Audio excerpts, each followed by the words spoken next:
नमस्कार, मैं डॉक्टर पुष्पा श्रीवास, अतिथि व्याख्याता अर्थशास्त्र। आज का मेरा विषय है सामाजिक स्तर का अर्थशास्त्र, जिसमें मैं 4th सेम के स्टूडेंट को बताऊंगी शिक्षा अर्थशास्त्र के बारे में। शिक्षा अर्थशास्त्र का जो तात्पर्य होता है, शिक्षा अर्थशास्त्र से शिक्षा से संबंधित आर्थिक विषयों के अध्ययन से है। शिक्षा से जुड़े आर्थिक कुछ मुद्दे जैसे शिक्षा की मांग, शिक्षा के लिए वित्त की व्यवस्था, विभिन्न शिक्षण कार्यक्रमों, उसकी नीतियों का तुलनात्मक अध्ययन होता है। शिक्षा अर्थशास्त्र अब एक व्यापक अध्ययन का क्षेत्र बन चुका है। शिक्षा अर्थशास्त्र के उद्देश्य निम्नलिखित है। सबसे पहले विशिष्ट उद्देश्य, जैसे इस विशिष्ट उद्देश्य को हम असामान्य उद्देश्य की संज्ञा भी देते हैं।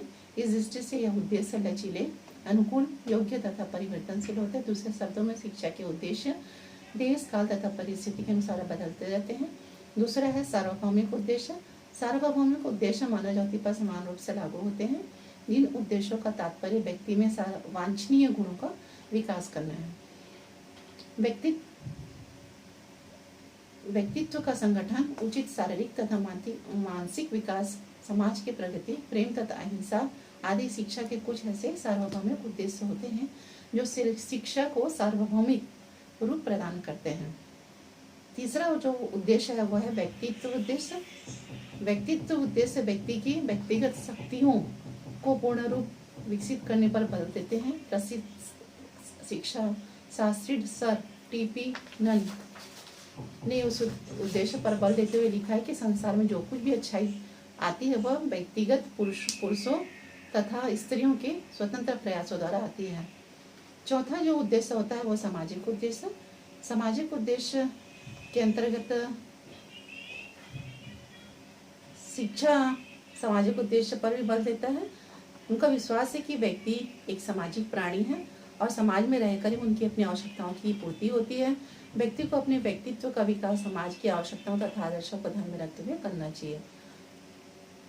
शिक्षा के उद्देश्यों के निर्माण का आधार, शिक्षा के उद्देश्यों के संपूर्ण जो संबंध होता है वो संपूर्ण समाज के समस्त बालकों से है, क्योंकि बालक का क्योंकि हम जानते हैं कि जो एक व्यक्ति होता है, एक बालक होता है, वही हमारे देश के आने वाले भविष्य के निर्माण के आधार हैं।